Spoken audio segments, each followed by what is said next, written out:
Today I'm going to try and resolve some unfinished work.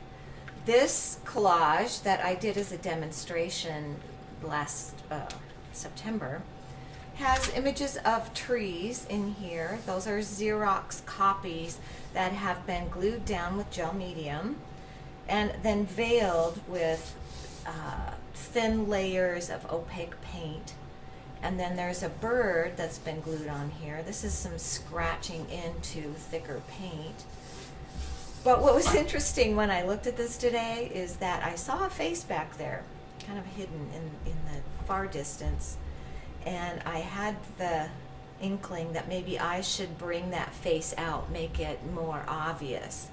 Or even make it subtle but more described, because it's a little bit of a scary face in that oh, you could maybe see an odd mouth or nostrils are too big. I could make it a little bit more pleasing if I desired.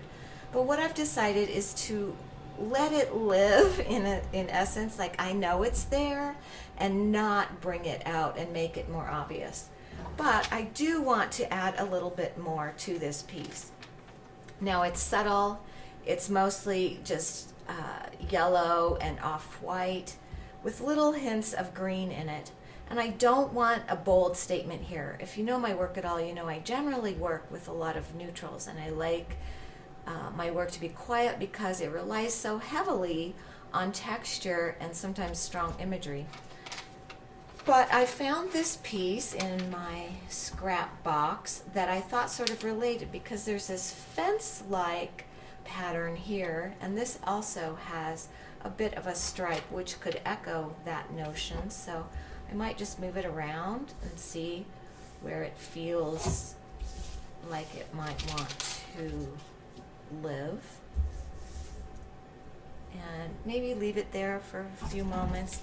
Now here's a scrap of an old I think it was a woodcut that I did and printed, but here it is. It's got some textural pieces. It's got a strong dark light pattern in it.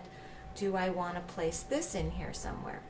Now I like to create spaces that have really very little going on, and then hints of subject or else just darker pattern in the composition, so that your eye will track from one of those pieces to another. So I can connect it to an existing dark. I could add an echo of dark and pattern elsewhere. And this is where I start playing around. Here are some other pieces I thought might fit into this. This is a piece of deli paper that has been painted on. And it's in the same color palette that I have going on here. Also found this copy of a Nest. Now this is a Nest a friend gave me. I photographed it, I printed it out in sepia, and then it's coated with gel medium. It's also been splashed on because I am quite a messy painter. But I might put a nest in there. I might have it be logically oriented, or maybe I'll tear it into pieces and have it rain, in essence, pieces of nest, like your home is sort of dripping from the sky. That might be interesting. I also like playing around with scale. So the bird is small, the nest is big. So that intrigues me too.